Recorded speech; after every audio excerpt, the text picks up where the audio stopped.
Hi friends, நேற்று நம்ம இட்லிக்கும் தோசைக்கும் மாவு அரைச்சோம் பார்த்தீங்களா? அதில் இப்போ நம்ம எப்படி தோசை வர்றதை நம்ம பார்க்கலாம். நேற்று அரைச்ச மாவை நம்ம இப்போது தோசைக்காக எடுத்து யூஸ் பண்ணிக்கிறோம். பேட்டர் நல்லா மிக்ஸ் பண்ணியிருக்கேன்.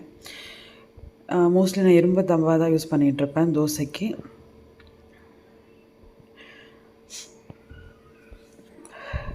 பார்த்திங்கன்னா இப்போது நம்மளுக்கு சாஃப்டாக வேணும், இல்லை இப்போ நம்ம சாஃப்டாக சுடுறேன் தோசை நம்மளுக்கு கிறிஸ்பியாக வேணும் அப்படின்னா அதுக்கேற்ற மாதிரியும் நம்ம நல்லா ஹை ஸ்பீடில் வச்சு நம்ம சுட்டோம்னா கொஞ்சம் கிறிஸ்பியாக வரும். இதுக்கு கல்லுக்கு நல்லா பழகணுங்க. தோசை கல்லுக்கு நம்ம தோசை சுடும் போது தோசை கல்லில் வேறு எதுவுமே நம்ம ஆட் பண்ணவே கூடாது, வேறு எதுவுமே நம்ம செய்யக்கூடாது, தோசை மட்டும்தான். இப்போ பார்த்திங்கன்னா நெக்ஸ்ட் ஒரு தோசை நான் சுடுறேன். முருகலா மீடியம் ஸ்லிம்மில் வச்சுக்கிட்டு சுடுறேன்.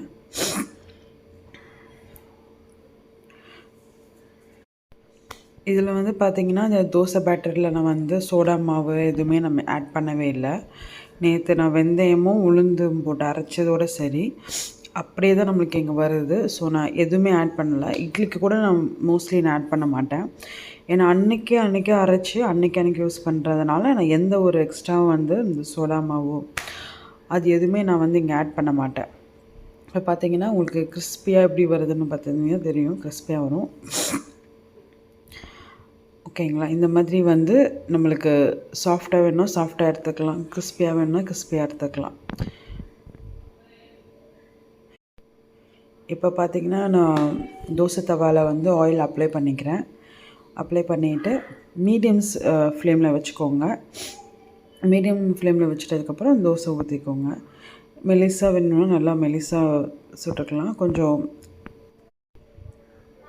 இப்போ பார்த்திங்கன்னா இன்னொரு தோசையை ஊற்றி காமிக்க மெலிசாக ஊற்றி காமிக்கிறேன்.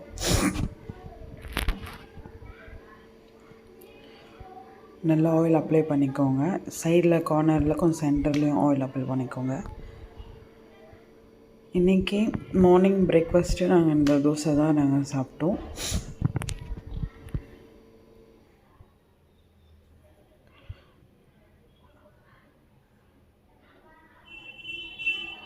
நெக்ஸ்ட்டு நம்மளுக்கெல்லாம் பார்த்திங்கன்னா தோசை ஒரு பேட்டர் நம்மளுக்கு நார்மலாக கிறிஸ்பியாக வர ஆரம்பிச்சிச்சு. ஸோ இதே மாதிரி நீங்கள் மெத்தட் யூஸ் பண்ணிக்கோங்க. நான் உங்களுக்கு இந்த தோசை மாவு எப்படி அரைக்கணும் அப்படின்னு சொல்லிட்டு வீடியோ உங்களுக்கு நான் போட்டிருக்கேன். ஸோ நீங்கள் அதை ஃபாலோ பண்ணிக்கோங்க. ஓகேங்களா? இப்போது இந்த கிறிஸ்பியான தோசை எல்லாமே ரெடி ஆகிடுச்சு. நெக்ஸ்ட்டு வீடியோவில் நம்ம என்ன மாதிரி டீட்டெயில் பார்க்கலாம்னா லன்ச் பார்க்கலாம். நம்ம லன்ச் என்ன செய்கிறோம் அப்படின்ற சொல்கிறத நம்ம நெக்ஸ்ட்டு வீடியோவில் பார்க்கலாம். தோசை பார்த்திங்கன்னா எல்லாருக்குமே தோசை சுட்டாச்சு. எல்லாருமே தோசை கிறிஸ்பியாக இருந்துச்சு. எல்லாருமே நல்லா சாப்பிட்டாங்க. ஸோ உங்களுக்கு இதே மாதிரி வேணும் அப்படின்னா தோசை இந்த மாதிரி நல்லா ஹெல்த்தியாக அண்ட் டேஸ்டியாக சிம்பிளாக நம்ம ரெடி பண்ணிக்கணும் அப்படின்னா இந்த மாதிரி ஃபாலோ பண்ணுங்கள். அதே மாதிரி உங்களுக்கு தோசை மாவு அன்னன்னைக்கு அரைச்சிட்டு அன்னன்னைக்கு சாப்பிட்டுக்கோங்க. ஓகேங்களா? பாய்.